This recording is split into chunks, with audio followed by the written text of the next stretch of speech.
يسعد أوقات أحبائي المتابعين لقناة ديب أبو شالة. اليوم في عنا حلقة مميزة جدا لفنانة مميزة جدا اسمها إسعاد يونس. إسعاد يونس أنا من الأساس قديما وأنا بتابعها ومعجب بفنها وبذكائها وبثقافتها العالية وبأخلاقها العالية أيضا.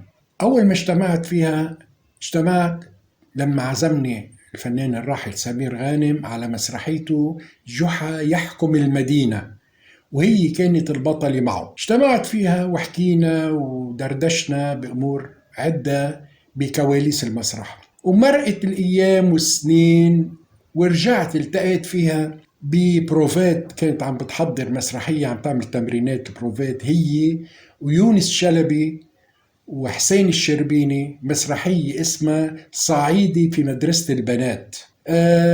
المسرحية بتتضمن بعض الاستعراضات، لذلك الحديث اللي دار بيني وبينها للفنانة إسعاد يونس حديث كنت يعني ممكن تلاحظوا تسمعوا في بعض الأصوات من هون ومن هون، موسيقى وهيك، اللي هي البروفات اللي عم تنعمل على المسرح. وطبعا نحن كنا قاعدين على جنب وعم نتحدث. إسعاد يونس بالإضافة إنها ممثلة كوميديا من الدرجة الأولى، كمان أيضا ما لازم ننسى إنها مؤلفة وكاتبة، وأنجح ما كتبت مسلسل بكيزة وزغلول، هي والفنانة الراحلة الكبيرة سهير البابلي. رجعت من بعد ما صار في خلافات مع سهير البابلي بعد ما انتهى المسلسل، وعملت ألفت فيلم ليلة القبض على بكيزة وزغلول كمان من تأليفها. بالإضافة من بعدها عملت مسلسل بس بدون سهير البابلي، هو يعني فينا نقول تكملة لبكيزة وزغلول بس بدون بكيزة، شقوب وأنطاوي وزغلول هيك اسمه. طبعا الفنانة إسعاد يونس أبدعت كتير وقدمت كتير، بس ما بعرف شو سر هالمسرحية صعيدي بمدرسة البنات. يمكن ما تصورت أو ما بعرف شو ظروفها، كنت حابب شوفها إن كان على اليوتيوب أو على المسرح، ما قدرت، الظروف سمحت. لذلك هلأ اجتمعت بإسعاد يونس أثناء البروفات مثل ما قلت لكم. بيتضمن هاللقاء حديث كتير مهم، يعني فضفضت فيه أمور كتير ما حكيتها بمطرح تاني إسعاد يونس، اللي هي طبعا بعد برنامجها الشهير صاحبة السعادة. وطبعا التقيت بنفس اللقاء بنفس الجلسة بالفنان يونس شلبي الله يرحمه. وطبعا حنبقى ننزلكم شو دار حديث بيني وبين الفنان الراحل يونس شلبي. هلأ تابعوا معنا وشوفوا معنا شو قالت لي أسرار إسعاد يونس. أوقات مرحبا المستمعين، وأهلا وسهلا فيكم بلقاء مميز جدا جدا مع نجم الكوميديا العربية الفنانة ذات الطلة الرائعة جدا إسعاد يونس. أهلا وسهلا مدام إسعاد. أهلا بيك وأشكرك على كل كلام الرقيق ده. الله يخليكي. مدام إسعاد، شو ممكن تقولي للشعب اللبناني، خاصة الشعب اللبناني اللي عنده إسعاد يونس هي نجمة ليس لها مثيل بالكوميديا العربية؟ شو رأيك بهالشعب اللي حبك ووضع قلبه قدام أعمالك الفنية اللي قدمتيها بكل إخلاص ومحبة، وكانت لقت الاستحسان الضخم، وبرجع بعيد عبارة الضخم عند الشعب اللبناني؟ يعني بداية بقول للشعب اللبناني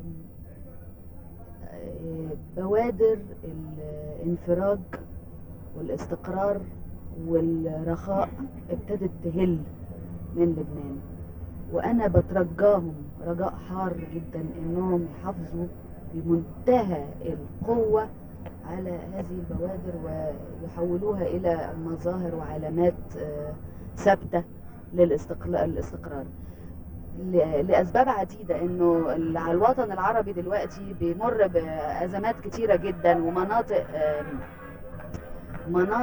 فيها غيوم كثيرة، يعني في غيوم كثيرة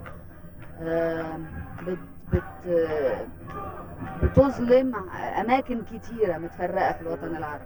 إذا الأمل الوحيد حاليا هو في عودة لبنان، لأنها كانت فعلا الوجه المشرق للمنطقة قبل حتى احنا ما يجيلنا الانفتاح وكده. كانت هي المنطقة اللي المتنفس بتاع الوطن العربي كله، وكمان العالم كله. لما كان بيجي بيروت دي كانت منطقة نور وجمال وكده، وشيء كان صعب جدا، وكان بيحز في نفوسنا جدا ان المنطقة دي يشوبها بعض الايه، مش عارفه اقول لك، الظلام، او يبقى فيها دموع او حزن او كده. فيعني هم شعب الحب، وشعب زي ما بيقولوا بالانجليزي السرفايفرز، اللي هم اللي عايزين حب البقاء، سرفايفرز وفايترز، مقاتلين بشكل جميل يعني. وبعدين من الشعوب القليله اللي فضلوا، اللي داخل لبنان كانوا بيقاتلوا بكل امل وتمسك بالحياه، واللي خارجها كانوا بيعملوا كده برضه. يعني اللي خرج منها ما ادهاش ظهره، بالعكس كان مديها وشه في كل حته، كانت هي قبلته في اي مكان في العالم، وده شيء مذكور للبنانيين يعني. طبعا في شغله مميزه جدا انه متابعه تقريبا ومحلل الشخصيه اللبنانيه، الظاهر متابعه الاحداث بشكل دائم. اصل هي منطقه انت عارف لما بيبقى في مكان جميل في وطنك يصعب عليك قوي قوي انه يعني ما يتعب، فبيبقى قلبك عليه انه يرجع، وبتبقى بتتابع الاحداث انه حرام انه المكان ده والناس دول والطبيعه الجميله دي، الطبيعه اللي في النفوس والطبيعه اللي على الارض، انها تشوه يعني. فارجو ان الانفراجه دي يعني تكون خطوه اولى على طريق طوله 1000 فرسخ ولا عوده منه. وبالتالي كل ما هم احلى، كل ما هم حابين بلدهم، كل ما هم مستقرين وفرحانين ومنورين، كل ما الفنان في شعب زي ده بيقدر الفن بيلاقي مكانه احسن، وبيحس ان هو بين اهل اكثر صحه واكثر اشراق وسعاده يعني، وامل طبعا. طيب مدام اسعاد يونس، شو هلا انت خبرتيني خبريه عن مسلسل بكيزة وزغلول بخصوص لبنان، ممكن نعيدها للأحبة المستمعين؟ حضرتك عارف انه في نوعين من الانتاج في مصر، انتاج خاص وانتاج القطاع العام اللي هو الحكومة يعني. الانتاج الخاص ده بيكون المسلسل بيتصور وبيتصدر لخارج مصر، بيتذاع في الدول العربية الاول، وبعدين يجي مصر يتذاع في الاخر. كان مسلسل بكيزة وزغلول اتذاع بره، وانا ما كنتش عرفت ان هو اتذاع لسه يعني. فانت عارف اللبنانيين مرحبين ومجاملين جدا وحاجات كده. ففي ليلة الكريسماس من 4 سنين يمكن، اللي هو وقت اذاعة المسلسل، كان في تجمع لبناني جميل قوي في فندق ما يعني في القاهرة. وانا داخلة الليل الحفلة دي لقيت تجمع اللبنانيين ده اتلموا عليا كلهم ستات ورجاله، وابتدوا يقولوا زغلول فين، بكيزة راحت فين. فانا استغربت هم عارفين الحكايه دي منين، والمصريين ابتدوا يقولوا ايه ده، الناس دول ليه بيقولوا لك زغلول، مش عارفين اسمك الحقيقي. فقلت لهم لا، دي شخصيه انا عاملاها في مسلسل، وكنت سعيده جدا لانه بان اثر المسلسل عليهم على طول قبل اي بلد تانية. اذكر ان انا حتى في الليله دي كان في فرقة الفور ام بتغني وقالوا عهدير البوسطة، وانا طلعت على المسرح وخدت الميكروفون وقلت لهم للبنانيين اللي موجودين لازم السنة الجاية او اللي بعدها نكون بنعمل الليلة دي في بيروت يا جماعة. وراحوا كلهم رافعين الكاسات المشاريب اللي معاهم، الكوكاكولا، انواع المشاريب المختلفه، وقالوا صحيح اول واحده معزومه وحاجات كده، واتكتبت في موعد الحكايه دي. فهم كانوا اول مؤشر لنجاح هذا المسلسل اللبنانيين. طب بنحب نوقف كمان شوي على مسلسل بكيزة وزغلول. من المعروف صار عند الأوساط كلها وعند اللبنانيين بصورة خاصة إنه مسلسل بكيزة وزغلول من تأليف الفنان إسعاد يونس. هيدي نعتبرها ظاهرة إنه ممثلة كوميديا تألف لنفسها ولغيرك، شو رايك شو كيف لحتى تمت هالقصه هيك؟ آه، هو مش رأيي أنا بس، هو ده اللي أنا يعني إيه استجمعته من آراء الآخرين، إنه متوقع أو معروف إن الست ممكن تألف، لكن اللي هنا الجديد هنا إنه ست بتألف كوميدي، أو إنها تكون ست بتكتب وبتكتب كتابة ساخرة، لأن دي أصلها مش موجودة كتير كمان في الرجالة. ف يعني هي طبعا إذا كنا هنقول إن أنا نجحت بقدر ما، فده توفيق من ربنا أكيد. و... وما اعتقدش انه مش مفروض انه يكون ظاهرة على فكرة، يعني احنا متأخرين، يعني المفروض ان ده يكون شيء طبيعي، ان في ستات بتكتب وبتخرج وبتمثل كوميدي، ويبقى في آه، قدرة على التعبير عن الرأي يعني بشكل ساخر وحاد وكده. طيب وبالنسبه للفيلم طبعا ما استعنتي باي كاتب سيناريست مثلا او شيء، ولا كتبت السيناريو انت لوحدك؟ لا انا لوحدي خالص من الالف للياء يعني. طيب شو الاعمال اللي عم تفكري تكتبيها او كتبتيها او عم تفكري تنفذيها مثلا بنفس الطريقه؟ برضو اتوقع ان المسلسل الجديد يتذاع في بيروت قبل مصر، برضو انه انتاج خاص، اللي هو الجزء الثاني من بكيزة وزغلول، اسمه زغلول يلمظ شقوب. وده كان بعد خلافي مع سيدة سهير البابلي واعتذارها عن العمل، فكونت ثلاثي جديد اللي هو زغلول يلمظ شقوب، اللي هو الاستاذ جميل راتب والاستاذ حسن حسني وانا. هيكون في حوالي 14 او 15 حلقة، وفي 23 نجم بجانب الثلاثة دول. بعدين المستحسن بهالعمل ايضا انه لاحظنا نحن كلبنانيين حضرنا هالمسلسل انه في اشياء صارت عفويه مش مصطنعه، يعني مش محضره قبل، مثل بعض الاحيان ضحك يمكن يعني شو تفسيرها هذه؟ يعني هذا عمل ما حصل بمسلسلات سابقه. هو هقول لحضرتك حاجة، نمط الإخراج الفيديو من كتر تكرار المسلسلات أصبح محفوظ، يعني بقى فيه نوع من الكليشيهات، كليشيه إخراج، كليشيه أداء، وكليشيه إفيه حركي أو ضوئي أو كده. الناس بقت تتوقع يعني إيه، يعني مثلا في موقف متصاعد بطل فيه بيتخانق مع بطلة والكلام متصاعد وحد، ممكن جدا الناس تتوقع انه هينتهي بصفعة على الوجه او ببكاء وانهيار على الركبتين وكده، او الواحد يمسك في الباب وينزل بايديه كده من على الباب يتعلق بالباب، حاجات كده. يعني بقى في كليشيهات، فاحساس الناس ان احنا ما احناش بنعمل الكليشيه ده، بنعمل شيء طبيعي جدا. ولعلمك الضحك ده كان معمول عليه بروفات. صحيح.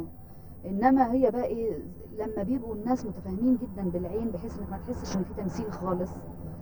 وطبعا لان طبعا انا معايا فنانه قديره جدا، وقادره على التطور كمان والتلون، ما هياش نمطيه، وده اللي بيخليها متجدده الشباب دايما. ده كان مقصود كان مقصود جدا ان انا وهي نبان شعرنا منكوش ووشنا متلخبط، ولما ننام نصحى من النوم شعرنا واقف، وبعدين لما نيجي نخرج في الشارع نسرح زي بقيه البشر يعني. ده بيشيل الحاجز اللي بين الجمهور والممثل. ما عاد يقدر الانسان يخدع الجمهور يعني مثل الاول مثلا. خلاص بقى بتبقى انت يعني في احيانا انت تحس انك بتتفرج على تمثيل، ويحصل حاجز بينك وبين الممثل انك مش هتصدقه خالص، لان انت حاسس انه تمثيل حتى بالكوميديا. مع ان ده المفروض انه الهدف الاول اللي المفروض انك تشتغل عليه او تتلافاه، انه ما يحصلش ان في تمثيل، ما يتحسش. في كان الله يرحمها الفنانة ماري منيب، ما بعرف، قالت بإحدى الجلسات إنه لازم بالكوميديا، بس بالكوميديا يشعر الجمهور إنه أنت عم بتمثل عليه. شو رأيك بهالتعبير هذا؟ بتأيديه ولا بتعارضيه؟ في كل الأحوال حسب الظروف، يعني مؤكد أنت لو مثلا إيه نجم معروف زي حسين فهمي مثلا، لو عمل دور شحات، أكيد أنت لازم هتحس إنه بيمثل عليك، لأنه بيعمل نمط مختلف، وأنت بتقبل الاتفاقية اللي في أول العرض، اللي هي إنه هذا الشخص اللي أنت تعرف شكله كويس قوي هتشوفه بنمط مختلف، بيحصل نوع من الميثاق بينك وبين البطل، إنك هتقبل منه هذه التمثيلية عليك لحبك ليه. إنما في أحوال تانية مش مفروض إن أنا أعمل معاك هذه الاتفاقية، مفروض إن أنا أدخلك بهدوء جدا للإطار اللي أنا عايز أدخلك فيه، وانت تنساق قوي قوي معايا. في الاخر بعد ما تخلص الحكايه تكتشف انك كنت داخل معايا اللعبه برغبتك. واخد بالك ازاي؟ هو انه يعني مفيش قاعده عامه، ان هي نوعيات من الكوميديا. بنلاحظ كان بالاول في المسرح التراجيدي له النصيب الاكبر بالماضي كثير، يعني من حوالي 30 40 سنه مثلا، والمسرح الكوميدي كان قليل، بس مع مرور السنين صار المسرح الكوميدي يكبر كعدد ويخف المسرح التراجيدي. برايك انه نحن هلا صرنا بعصر بس العمل الكوميدي يعني التراجيدي صار الناس ما عادت عم تتقبله مثل الاول؟ تصور حضرتك انه بقى كان زمان التراجيديا دي تعتبر ترف، انه الانسان عايش مرتاح ومبسوط وما عندوش تطلعات فظيعه زي دلوقتي، وطموحات ومخاوف وشكوك. في حاجات كتير قوي استجدت على مشاعر الانسان العادي يعني. فكانت التراجيديا ترف، انه الانسان يخرج يروح يتفرج على مسرحيه والممثل يبكيه وهو يسعى لهذا. تصور الترف بقى، ده نوع من الترف الشديد يعني. الآية انقلبت، لا بقينا بنعيط طول النهار وبندور على اللي بيضحكنا. فهي طبيعة عصر. المرحوم الفنان الكبير يوسف وهبي قال هو بيعارض فكرة انه اسهل اضحاك الناس من ابكائهم، يعني مثلا قال بامكانه يعمل اي حركة بايده او باجره مثلا بامكانه يضحك الناس، بس يبكيهم كيف؟ يعني صعوبة البكاء. شو رأيك انت، بتأيدي هالقول ولا هالقول؟ انا بأيد العصر برضو، لان احنا بنتكلم بنفس التوقيت. يوسف وهبي بنفس توقيت المسرح التراجيدي. فعلا كانت الناس وقتها بتضحك من اقل لفتة. مبسوطة الناس يعني، متقبلة نفسيتها، مرتاح. النهاردة بالعكس، النهاردة الممثل عشان يبكي المتفرج من اسهل ما يمكن، لان المتفرج جاهز مستعد تماما في اي لحظه. ان كلمته في رزقه هيعيط، ان كلمته في وطنه هيعيط، ان كلمته في زوجته، في الجواز، مشكله الجواز هيعيط، في المعيشه، كل حاجه في حياته تثير البكاء. اذا هو جاهز، انت مش هتعمل. بينما لو اخرجته من حاله الغم اللي هو فيها، ودي حاجه زي ما تقلب الشراب، تخش داخل النافق خالص وتجيبه من اخره وتقلبه، يعني عمليه قاسيه جدا. ده اللي اصعب دلوقتي. برضه مفارقات مثلا مثل ما بتقولوا بالظبط. مفارقات عصر. شو اي عمل بتعتقدي انه حققتي فيه رغبه، يعني حققتي فيه طموح معين؟ اي عمل قدمتيه؟ والله ما اصبحش الطموح بيتحقق خالص دلوقتي، اصبح يعني ايه 10 من 1% اللي بيتحقق في كل عمل. اذا عشان الواحد يحقق طموح محتاج قرون طموحه هو الشخصي يعني. لكن في النهاية برضو إذا كنت بحلم بنسبة 100% قبل العمل، فأحلامي بتجهض بنسبة 60%، ثم أثناء التنفيذ تجهض بنسبة 20% كمان. فإذا طلع 20% من اللي كنت بحلم فيه، أبقى أنا حققت شيء. نحن التقينا من يومين ثلاثة بالفنانة سهير البابلي، وحكينا بموضوع ارتجال المسرح، يعني خاصة هي هالفترة كمية الارتجال صارت كبيرة. هو ده كله راجع لعدم الحرفية المظبوطة اللي احنا بنشتغل بيها. الحرفية المسرحية بتقول انه الكاتب لازم يكتب العمل في سنة على اقل تقدير، والبروفات تاخد سنة على اقل تقدير، والديكور والاعداد والحاجات دي ياخدوا السنتين اللي من بداية الكتابة وبداية الاخراج. الفنانة إسعاد يونس كان لها زيارة قبل الحرب اللبنانية بفترة بسيطة، يعني ما هنقول حوالي تقريبا من 16 سنة تقريبا. ايوه 16 سنة، كان عندي انا وقتها 5 سنين. قلتي لي 5 سنين ونص بس قبل شوي. ونص يعني 6 اشهر مش مشكلة. كنا بنصور فيلم الملكة وانا كنت انا لسه بجرب انا انفع في الحكاية دي ولا ما انفعش، واكتشفت اني مش هنفع في المرحلة دي يعني، فبطلت لحد 77 لما عملت حكاية ميزو مع سمير غانم. فكان الفيلم اللي كنا بنصوره كان اسمه ملكة وأنا، كان إنتاج وبطولة محرم فؤاد وإخراج عاطف سالم، وكانت البطلة في الفيلم جورجينا رزق. كان بقالها تقريبا 2 سنين وحاصلة على لقب ملكة جمال الكون، وطبعا كانت هي بقى ليها شعبية رهيبة جدا في بيروت في الوقت ده، يعني حتى شعبيتها دي سهلت لكرو الانتاج التجول في انحاء المدينه والتصوير وكده، يعني شعبيتها ما كانش بتخلينا ننتظر تصاريح ولا حاجه، كانوا بيفتحوا الابواب على طول ليه. فقضينا الحقيقه شهر هناك من اجمل شهور حياتي يعني، وان شاء الله تبقى اروع ان شاء الله يعني. وبالنسبة إذا إجاكي هلا عرض، هل بتترددي ولا بتوافقي؟ إذا إجاك عرض تروحي على بيروت مثلا تقدمي عرض مسرحي مثلا؟ أبقى لا، بالعكس اتردد ليه؟ يعني انا احسن من الناس اللي قاعدين فيها. شكرا للفنانة الرائعة إسعاد يونس. في ناس يمكن مجرد ما شافوا صوري أنا وإسعاد يونس حيقولوا لا هيدي مش إسعاد، شكلها مغير. لا، هيدي إسعاد، وأثناء الحديث تصورنا بعد ما انتهى الحديث، بس القصة أنه كانت بلا مكياج وبلا استعمال أي مساحيق، كانت على الطبيعة، وهي فنانة طبعا رائعة. وهيك بنكون وصلنا لنهاية لقائنا مع الفنانة المبدعة إسعاد يونس، المحاورة المبدعة، الممثلة الكوميدية المبدعة، وأيضا الكاتبة المبدعة. مع تحيات ديب أبو شالة.